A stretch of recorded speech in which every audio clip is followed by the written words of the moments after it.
বিসমিল্লাহির রহমানির রহিম। আমি ডাক্তার মোস্তাক আহমেদ কাজল আপনাদের সাথে যুক্ত হয়েছি আমার ফেসবুক পেজ লিভার রোগ ও জিজ্ঞাসার নিয়মিত পর্বের 24তম পর্ব নিয়ে। আজ 14 নভেম্বর 2024। আজকের বিষয় ছিল লিভারে হার্মলেস অর্থাৎ ক্ষতি করে না, লিভারে ক্ষতি করে না এরকম কিছু গুটি চাকা বা সিস্ট বা হেমানজিওমা, এগুলো নিয়ে সাধারণ মানুষের মনে যে একটি কিছু আতঙ্ক বা ভয়ের বিষয় থাকে সেগুলো নিয়ে মোটামুটি আপনাদেরকে জানানোর জন্য আজকে আপনাদের সাথে যুক্ত হয়েছি। তো আগে আরেকটি লাইভে যুক্ত হয়েছিলাম, কিন্তু যান্ত্রিক জটিলতার কারণে সেই লাইভটি বাদ দিয়ে নতুন করে আবার এই লাইভে ঢুকলাম। আপনাদের সবাইকে স্বাগতম জানাচ্ছি। মানবদেহের লিভার হচ্ছে অন্যতম বৃহৎ একটি একক অঙ্গ। এত বড় অঙ্গ মানুষের শরীরে আর নাই। লিভার অভ্যন্তরীণ যেসব অঙ্গ আছে তার মধ্যে সর্ববৃহৎ একটি অঙ্গ। তো লিভারের অনেক ধরনের অসুখ আমরা দেখতে পাই। এর মধ্যে ভাইরাসজনিত অসুখ আছে, ফ্যাটি লিভার আছে। আর একটি অন্যতম গুরুত্বপূর্ণ, লিভারের মধ্যে অনেক সময় আলট্রাসোনোগ্রাম করতে গিয়ে আমরা বিভিন্ন ধরনের গুটি চাকা বা SOL, স্পেস অকুপাইং লেশন যেটা বলি, যে লিভারের কিছু অংশের মধ্যে এক ধরনের গুটি পাওয়া যায়, চাকা পাওয়া যায়, এইগুলোকে আমরা স্পেস অকুপাইং লেশন বলে থাকি। তো এই স্পেস অকুপাইং লেশন কোনটি খারাপ, কোনটি ভালো, কোনটা নিয়ে আপনারা আতঙ্কিত থাকবেন বা ডাক্তারের কাছে যাবেন, সেটি নিয়েই মূলত আজকে এই আলোচনার জন্য আমার এই লাইভ পর্বটি সাজিয়েছি। প্রথমে আসি হেপাটিক সিস্ট। আমি দুই ভাগে ভাগ করছি আমার আলোচনাটাকে, দুই ভাগে আপনাদের বোঝার সুবিধার্থে দুই ভাগে। একটি হচ্ছে হেপাটিক সিস্ট আর একটি হচ্ছে হেপাটিক হেমানজিওমা। সিস্ট বলতে আমরা বুঝি যে লিভারের যে সিস্ট থাকে, লিভারের মধ্যে অ্যাবনর্মাল অ্যাকুমুলেশন অফ ফ্লুইড, অর্থাৎ এটা অস্বাভাবিক কিছু তরল পদার্থ অস্বাভাবিকভাবে লিভারের অংশে যুক্ত হয়, এটাকে আমরা সাধারণত সিস্ট বলি। আর হেমানজিওমা হচ্ছে এই যে কিছু রক্তনালীর অস্বাভাবিক বৃদ্ধি, লিভারের মধ্যে যে ছোট ছোট রক্তনালী আছে, এই রক্তনালীগুলোর অস্বাভাবিক বৃদ্ধি, এবং এই বৃদ্ধির ফলে লিভারের কিছু অংশ জুড়ে কিছু অংশ এটি দখল করে একটি গোলাকার আকৃতিতে পরিণত হয়, এটাকে বলা হয় হেমানজিওমা। হেমানজিওমার সাথে এই সিস্টের পার্থক্য হচ্ছে হেমানজিওমা একটু সলিড হয়ে থাকে, যার ভিতরে শুধু ফ্লুইড না অন্য কিছু থাকতে পারে, সলিড জিনিসও থাকতে পারে, আবার সেমি সলিড জিনিসও থাকতে পারে। আর সিস্ট মানে এটার মধ্যে একেবারেই তরল পদার্থ থাকবে। তো প্রথমে আমি সিস্ট নিয়ে আপনাদের একটু আলোচনা করি। হেপাটিক সিস্ট হচ্ছে, যদি আপনারা দেখবেন যে আলট্রাসোনোগ্রামে কোনো সময় শুধুমাত্র লিভারে সিস্ট থাকে, কোনো সময় লিভারের সাথে কিডনিতে সিস্ট থাকে, প্রোস্টেটে সিস্ট থাকে, এছাড়া মহিলাদের জরায়ুতে সিস্ট থাকে, প্যানক্রিয়াসে সিস্ট থাকে, অনেক জায়গায় থাকতে পারে। সিস্ট মানুষের শরীরে অনেক জায়গায় থাকতে পারে, কোনো সময় শুধুমাত্র একটি অঙ্গে থাকতে পারে, আবার একাধিক অঙ্গেও থাকতে পারে। তো যেটি সিম্পল সিস্ট, এটি সাধারণত একটি হয়ে থাকে। তো একটি সিম্পল সিস্ট যদি এই সিস্টের সাইজ 5 সেন্টিমিটারের মধ্যে হয়, তাহলে এটা নিয়ে ভয়ের কোনোই কারণ নাই। একটি সিম্পল সিস্ট যদি সংখ্যায় একটি হয় এবং সেটি 5 সেন্টিমিটারের বড়ও হতে পারে, বা বিভিন্ন ধরনের হতে পারে, বিভিন্ন সাইজের হতে পারে। তো সাধারণ মানুষের বোঝার জন্যে, আপনার লিভারে সিস্ট থাকতে পারে, লিভারের সাথে লিভার এবং কিডনি উভয় জায়গায় সিস্ট থাকতে পারে, সেটির সাথে প্যানক্রিয়াসে থাকতে পারে, স্প্লিনে থাকতে পারে, আরও অন্যান্য জায়গায় সিস্ট থাকতে পারে। কোন সিস্টটা মারাত্মক, কোনটা হলে আপনি ভয় পাবেন বা ডাক্তারের কাছে যাবেন, আর কোনটা আপনার কোনো ক্ষতি করবে না? সিম্পল সিস্ট যদি এর আকার 5 সেন্টিমিটারের নিচে হয়, এটি নিয়ে আপনাদের ভয় পাওয়ার কোনো কারণ নাই। সাধারণত 6 মাসে বা 1 বছরে ফলো আপ দিলেই চলবে। এখন এই সিস্টের মধ্যে হাইড্রেটেড সিস্ট নামে একটি সিস্ট আছে, যেটি সাধারণত আকারে অনেক সময় বড় হয়ে থাকে। এটি ইকাইনোকক্কাস নামে এক ধরনের জীবাণু দ্বারা এই সিস্টটি তৈরি হয়। সেটি খুব ভালো রোগ নির্ণয়ের খুব ভালো পদ্ধতি আছে, সহজ পদ্ধতি আছে। সেই পদ্ধতিতে আমরা রোগ নির্ণয় করে এটা চিকিৎসা করলে, সাইজ যদি ছোট না হয়, অনেক সময় সিস্টের মধ্যে পানি বের করে, সিস্টের মধ্যে যে ফ্লুইড থাকে, এই ফ্লুইডটা আমরা বের করে স্ক্লেরোথেরাপি দিয়ে থাকি। তো আপনাদের এই স্ক্লেরোথেরাপি বা সিস্টের জন্য চিকিৎসা, এগুলি নিয়ে এত দুশ্চিন্তার কিছু নাই। যদি না আপনার সিস্টের সাইজ ছোট থাকে, আপনার সিস্টের সাইজ যদি অনেক বড় হয়ে যায়, সেই ক্ষেত্রে এই সিস্টের মধ্যেকার ফ্লুইড বের করে দেওয়ার এবং এখানে স্ক্লেরোথেরাপি দেওয়ার ব্যবস্থা আছে। এখন যদি সিস্ট সাইজে অনেক বড় হয়, 10 সেন্টিমিটারের উপরে হয়, সেই ক্ষেত্রে আমরা বলি সার্জারির ওপিনিয়ন নিতে।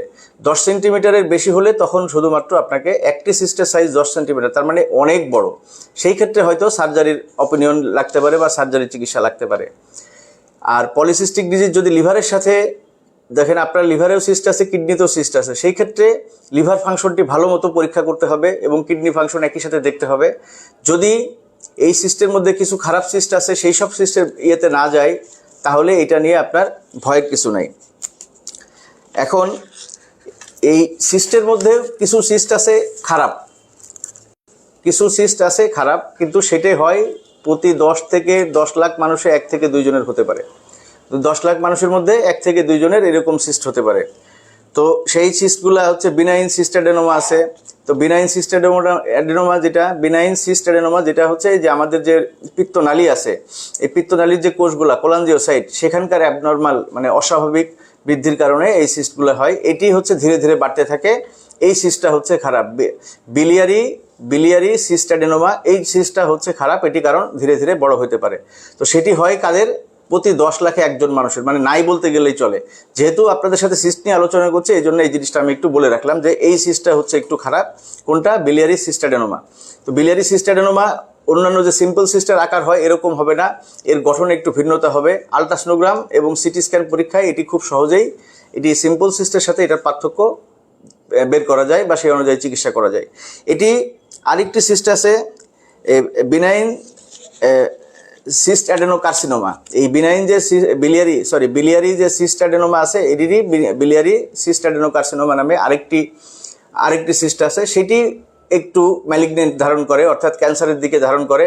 তো সেটি আরও কম মানুষের হয়, প্রতি 20 লাখ মানুষের 1 জনের হতে পারে এরকম। অর্থাৎ এই খারাপ যে সিস্টগুলো এগুলো হয় খুব কম মানুষের। এগুলো নিয়ে আপনাদের যে আপনার শরীরে সিস্ট থাকলেই যে বিলিয়ারি সিস্ট অ্যাডেনোমা বা বিলিয়ারি সিস্ট কার্সিনোমা অ্যাডেনোকার্সিনোমা এরকম হবে তা না। এছাড়া ক্যারোলি ডিজিজ নামে একটা সিস্ট আছে। এগুলা যদি একেবারেই অটোজোমাল ডিজিজ, এটা ধীরে ধীরে বড় হতে পারে, কিন্তু একেবারেই অটোজোমাল, অর্থাৎ আপনার এটা অটোজোমাল রিসেসিভ ডিজিজ, এটা জেনেটিক কন্ডিশনের উপরে নির্ভর করে। এগুলাও একেবারে খুব কম মানুষের হয়। মূলত সিস্টের মধ্যে আমাদের যে কনসার্ন, আমাদের যে জানার বিষয়, সবচেয়ে বেশি হয় সিম্পল সিস্ট, এরপরে হাইড্রাটেড সিস্ট। তো সিম্পল সিস্টের জন্য সাধারণত কোনো চিকিৎসা লাগে না, এটি বছরে ফলো আপ করলেই হয়। কখন চিকিৎসা লাগে? যখন সিস্টের সাইজ 10 সেন্টিমিটারের বড় হয়ে যায় এবং যখন সিস্ট ভিতরে লিভারের অন্যান্য যেমন বিলিয়ারি চ্যানেল আছে, বিলিয়ারি আর্টারি আছে, যে হেপাটিক আর্টারি আছে, হেপাটিক ভেইন আছে, অর্থাৎ লিভারের মধ্যে যে রক্ত চলাচল করার রক্তনালী আছে, পিত্ত যে আমাদের লিভার থেকে বাইরে আসে সেটার জন্য চ্যানেল আছে, এইগুলাকে যদি কোনো সময় কম্প্রেস করে বা এগুলার উপরে কোনো রকম চাপ সৃষ্টি করে এগুলোকে বাধাগ্রস্ত করে, সেই ক্ষেত্রে সেই সিস্টটা হচ্ছে খারাপ। তখন আমরা এটার জন্য চিকিৎসার জন্য চিন্তাভাবনা করব। তো সিস্ট নিয়ে মোটামুটি এটি অল্প কথায় যদি আমি বলি যে সিম্পল সিস্ট, সাইজ 5-এর নিচে, সংখ্যায় 1 থেকে 2টি, এগুলা নিয়ে দুশ্চিন্তা করার কিছুই নেই। বছরে 1 বা 2 বার পরীক্ষা করবেন। যদি সিস্টের সাইজ বড় হয়, 10 সেন্টিমিটারের উপরে যায়, তাহলে আপনার সার্জারি ডাক্তারের পরামর্শ নেবেন। আর যদি এটা আরও খারাপ কিছু সিস্টের কথা বললাম, এটা আলট্রাসোনোগ্রাম এবং এমআরআই পরীক্ষা বা সিটি স্ক্যান পরীক্ষা এগুলো দিয়ে খুব সহজেই নির্ণয় করা যায়, সে অনুযায়ী ব্যবস্থা নেওয়া যাবে। এখন হেমানজিওমা, এটাও লিভারের এক ধরনের এসওএল, অর্থাৎ স্পেস অকুপাইং লেশন। এটা হচ্ছে যে এই যে লিভারের মধ্যে যে রক্তনালীগুলি আছে, এই রক্তনালীগুলি একত্রিত হয়ে, ছোট ছোট রক্তনালী একত্রিত হয়ে একটা গুটি বা চাকা বা দলার আকার ধারণ করে। এটি একটা সূচের মাথা থেকে শুরু করে মানুষের মাথা পর্যন্ত হতে পারে, অর্থাৎ এটার সাইজ একেবারে ছোট থেকে শুরু করে 15 সেন্টিমিটার পর্যন্ত, 20 সেন্টিমিটার পর্যন্ত, বা মানুষের মাথা এরকম যেরকম আকৃতি এত বড় পর্যন্ত হতে পারে। তো এটা হচ্ছে একটি বিনাইন টিউমার বলি। এটিও সাধারণত স্থানীয়ভাবে থাকে, এটা ছড়ায় না লিভারের অন্যান্য জায়গায় বা শরীরের অন্যান্য জায়গায় ছড়ায় না। অন্যান্য জায়গার ক্যান্সার, যেমন রক্তের ক্যান্সার হলে সারা শরীরে ছড়ায়, এরকম এই হেমানজিওমা হচ্ছে একটা বিনাইন টিউমার। এটা লোকালাইজড, অর্থাৎ স্থানীয়ভাবে এটা থাকে, এটি ছড়ায় না। এটি মানে অন্য কোনো অঙ্গে বা রক্তের মাধ্যমে অন্য কোথাও যে ছড়াবে এরকম স্প্রেড করে না। তো সেজন্যই আমাদের এই যে হেমানজিওমা থাকে, হেমানজিওমার ক্ষেত্রে আমাদের পরামর্শ বা আমি সবসময় বলে থাকি যে হেমানজিওমা যদি একই কথা যদি 10 সেন্টিমিটারের বেশি না হয়, সেটা জায়ান্ট হেমানজিওমা হিসাবে গণ্য করা হয় না। জায়ান্ট হেমানজিওমা হতে হলে অবশ্যই তাকে 10 সেন্টিমিটারের বেশি হতে হবে। এর আগে 7 সেন্টিমিটার, 8 সেন্টিমিটার এরকম হতে পারে। 5 সেন্টিমিটারের নিচে হলে আপনার কোনো কিছু করার দরকার নেই, শুধু ফলো আপ দিবেন। আর যদি 5 থেকে 10 সেন্টিমিটারের মধ্যে হয়, তাহলেও যদি শরীরে কোনো ক্ষতি না করে, শরীরের কোনো যদি ক্ষতি না করে, লিভারের কোনো সমস্যা তৈরি না করে, সেই ক্ষেত্রে শুধু ফলো আপ দিলেই চলবে। সেই ক্ষেত্রে শুধু ফলো আপ দিলেই চলবে, যে 6 মাসে বা 1 বছরে আপনার ডাক্তাররা যেভাবে আপনাকে আলট্রাসোনোগ্রাম বা অন্যান্য পরীক্ষা করে ফলো আপ দিতে বলে সেভাবে ফলো আপ দিবেন। মূলত হেমানজিওমা নিয়ে আপনাদের ভয়ের কিছু নাই। হেমানজিওমা হচ্ছে একটি বিনাইন টিউমার, এটি স্থানীয়ভাবে থাকে, এটি ছড়ায় না অন্য কোনো, এই লিভার থেকে অন্য কোনো অংশের মধ্যে এটা ছড়িয়ে আপনার কোনো বড় ধরনের ক্ষতি করবে না।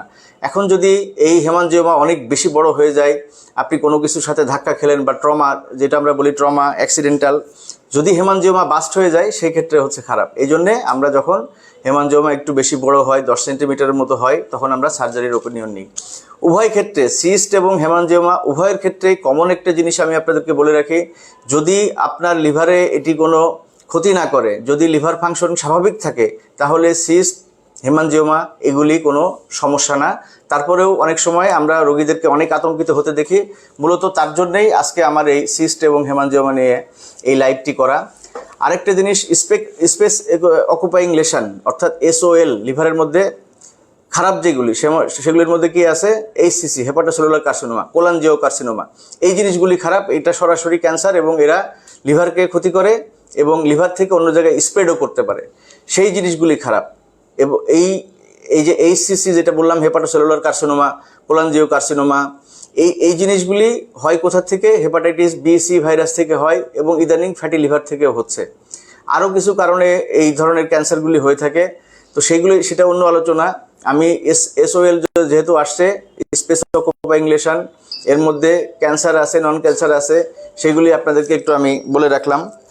তো এখন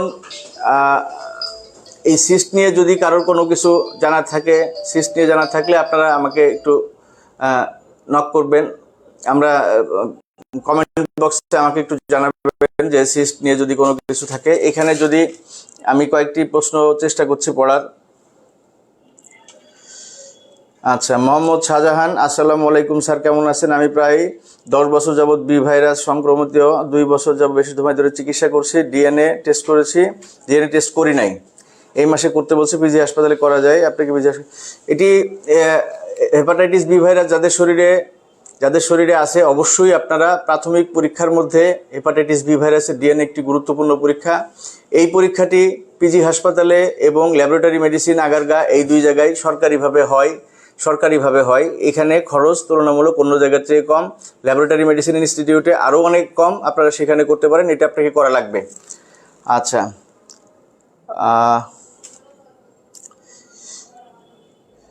আচ্ছা, এই আপনারা প্রশ্ন করার সময় সবসময় প্রশ্ন করবেন প্রাসঙ্গিক প্রশ্ন বা এই রিলেটেড। যেমন আজকে আলোচনা হচ্ছে হেপাটিক সিস্ট নিয়ে, আপনি বি ভাইরাস নিয়ে আজকে আলোচনা করলে আজকের আলোচনার মধ্যে তো থাকলো না সেটা। আজকের আলোচনার মধ্যে আমার কাছে জানতে চাবেন সিস্ট কীরকম, সিস্ট কোনো ক্ষতি করবে কিনা, আপনার এই ধরনের প্রশ্ন। তাছাড়া যদি বি ভাইরাস নিয়ে প্রশ্ন, আমাকে দেখাইতে পারবেন কিনা প্রশ্ন, এগুলো আসলে আজকের আলোচনার সাথে প্রাসঙ্গিক না। আমাকে তো আপনারা সবসময় হোয়াটসঅ্যাপে পান, রাত 8টা থেকে রাত 10টা, প্রতি বৃহস্পতিবার এবং শুক্রবার ছাড়া প্রতিদিন রাত 8টা থেকে 10টা আমি 2 ঘন্টা সময় আপনাদের জন্য রেখে দিয়েছি। রাত 8টা থেকে 10টায় 2 ঘন্টা সময় আপনাদের জন্য রেখে দিয়েছি। এই সময়ের মধ্যে আপনারা আমাকে ফোন করলে পাবেন। তো সেজন্যে আমাকে এই আজকে যেমন লাইভ হচ্ছে, এই লাইভে আজকের লাইভের বিষয়ে প্রাসঙ্গিক প্রশ্ন করবেন। অন্যগুলি আমার হোয়াটসঅ্যাপটা ওপর আপনাদের জানা আছে, আমি এই লাইভের লিঙ্কে আবার দিয়ে দিব, আপনারা হোয়াটসঅ্যাপে যোগাযোগ করবেন। এখন সবচেয়ে গুরুত্বপূর্ণ যে বিষয় সেটিতে আসি, যে হেপাটাইটিস বি ভাইরাসের যে জরিপ, এই জরিপ নিয়ে আমি খুব হতাশ। আমি বারবার আপনাদের কাছে আবেদন করছি যে এই জরিপে আপনারা অংশ নেন, তাতে আপনাদের জন্য, যারা বি ভাইরাস আক্রান্ত মানুষ আছে সারা দেশে, তাদের জন্য উপকার হবে। অন্তত এই মানুষগুলি যদি আপনারা একত্রিত হয়ে একটি দাবি তুলতে পারেন, এই মানুষগুলি আপনারা একত্রিত হয়ে যদি একটি দাবি তুলতে পারেন, তাহলে অবশ্যই হেপাটাইটিস বি ভাইরাসের চিকিৎসার ক্ষেত্রে, পরীক্ষার ক্ষেত্রে, ওষুধপত্রের ক্ষেত্রে অবশ্যই সরকারি সুবিধা আপনারা পাবেন। আমি বারবার আপনাদের কাছে আবেদন করছি, যারা আমার কাছে বিভিন্ন সময়, আমি আর্থিক কোনো সুবিধার জন্যে আপনাদেরকে পরামর্শ দিই না, আমি পরামর্শ দিই যেসব মানুষগুলা একেবারেই চিকিৎসা সেবার আওতার বাইরে, প্রান্তিক মানুষ, তারা যেন এই হেপাটাইটিস বি ভাইরাসের চিকিৎসা বা লিভারের চিকিৎসাটাকে ভয় না পায়। আমি মূলত এই কাজটাই করি, যে আপনারা চিকিৎসা নিতে ভয় পেন না। আলহামদুলিল্লাহ অনেক মানুষ, আমি একেবারেই সেই প্রান্ত, সেই খাগড়াছড়ি থেকে, সেই নোয়াখালীর হাতিয়া থেকে, সেই কলাপাড়া থেকে কত মানুষ যে আমার কাছে আসছে এই লাইভ ভিডিওগুলি করার পরে তারা অনেকে আছে জীবনে প্রথম বা দ্বিতীয়বার ঢাকা শহরে আসছে, এরকম মানুষও আসছে যে চিকিৎসার জন্য। স্যার আপনার এই কথা শুনে আমরা একটু সাহস পেয়েছি। অর্থাৎ আমার দায়িত্বটা ছিল যে বাংলাদেশের একেবারে প্রান্তিক মানুষজন যাদের মধ্যে হেপাটাইটিস বি ভাইরাস আছে বা লিভারের অসুখ আছে, তারা যেন লিভারের অসুখের চিকিৎসা নিতে ভয় না পায়, তাদের মনে যেন ভীতি না থাকে যে আমরা কোথায় পরীক্ষা করতে যাব, কোন ডাক্তার দেখাবো, কত টাকা খরচ হবে। এইগুলোই তাদের মাথার মধ্যে সবসময় একটি চিন্তা হয়েছিল, একটি দুঃস্বপ্ন হয়েছিল। সেটিকে আমি আস্তে আস্তে আপনাদের মাধ্যমে, এই ফেসবুকে লাইভের মাধ্যমে কিছুটা হলেও মানুষকে সচেতন করতে পেরেছি। এটি আমার সার্থকতা। এখন আরেকটি বড় চ্যালেঞ্জ আমার জন্য, সেটি হচ্ছে হেপাটাইটিস বি ভাইরাসের চিকিৎসাটাকে মানুষের জন্য সহজ করা। কিভাবে সহজ করা? যদি আপনারা একসাথে হন, মাত্র 2425টি ফর্ম জমা পড়েছে আজ পর্যন্ত, 2425টি ফর্ম, 2 মাস হয়ে গেল। 2 মাসের মধ্যে আমি এত বলে আপনারা অনেকেই শেয়ার করছেন, অনেকেই বারবার শেয়ার করেছেন আজকের আমার আগের লিঙ্কগুলা, তারপরেও আমি সাড়া পাইনি। আশা করি এই ব্যাপারে আপনারা সচেতন হবেন। আজকে লাইভ নিয়ে কোনো প্রশ্ন থাকলে আমার কমেন্ট বক্সে লিখবেন, আমি হোয়াটসঅ্যাপ নম্বর দিয়ে দিচ্ছি, সেখানে লিখবেন। মনে রাখবেন, বৃহস্পতি এবং শুক্র এই 2 দিন বাদে প্রতিদিন রাত 8টা থেকে রাত 10টা এই সময়টা আমি অনলাইনের মানুষের জন্য, যারা আমার কাছে ফোন করে তাদের সেবা দেওয়ার জন্য আমি আলাদা করে রাখি। এই সময় আপনারা আমার সাথে যোগাযোগ করবেন। সামনে কোনো একদিন অন্য কোনো বিষয় নিয়ে আপনাদের সামনে হাজির হব। সে পর্যন্ত আপনারা সবাই ভালো থাকেন।